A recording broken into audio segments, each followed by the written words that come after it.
Hi everyone, welcome to our blog.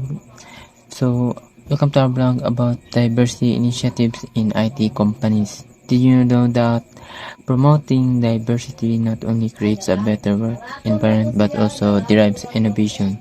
So, today we're gonna explore how IT companies are fostering inclusivity through hiring initiative, mentorship programs and training workshop and flexible work arrangements. So, let's get started.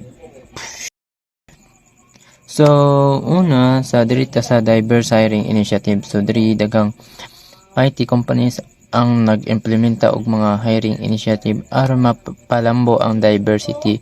Panangitan maapil sila sa mga job fairs sa mga universidad nga para sa mga itom na mga like itom og skin tone. So, diri example is ang Google naglunsad og Codenext nga nagtabang sa kabatan-unan nga Latino og itom sa tech.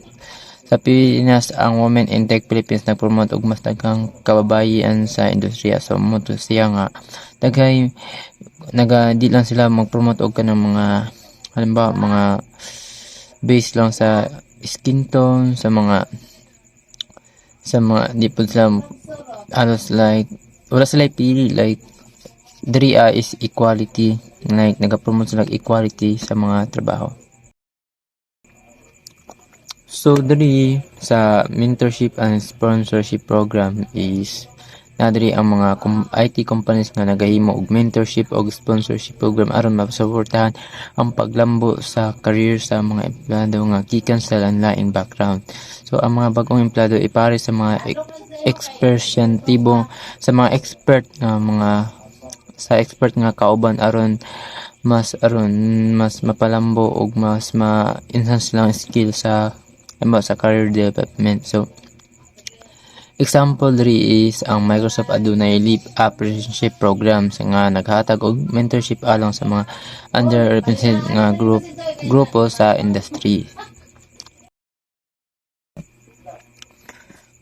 So next is diversity training and workshop. So diri makita na uban mga IT companies nga naga-organisa og diversity training og workshop aron mapataas ang awareness og maminusan ang unconscious bias.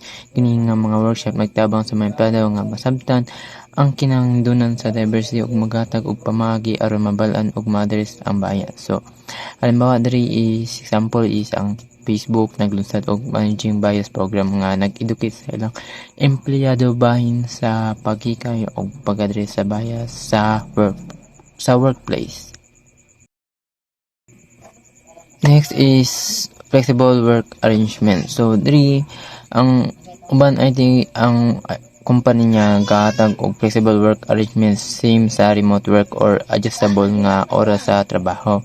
Makatabang sa inclusivity pinaagi sa pag-akomodar sa lain-laing panghinungdan sa mga empleyado sama sa mga ginikanan nga caregivers o mga person with disabilities.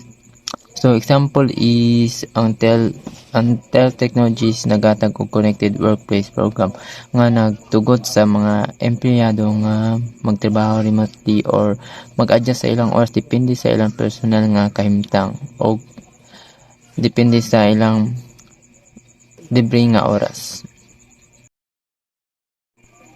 So once again, thank you for watching. Subscribe.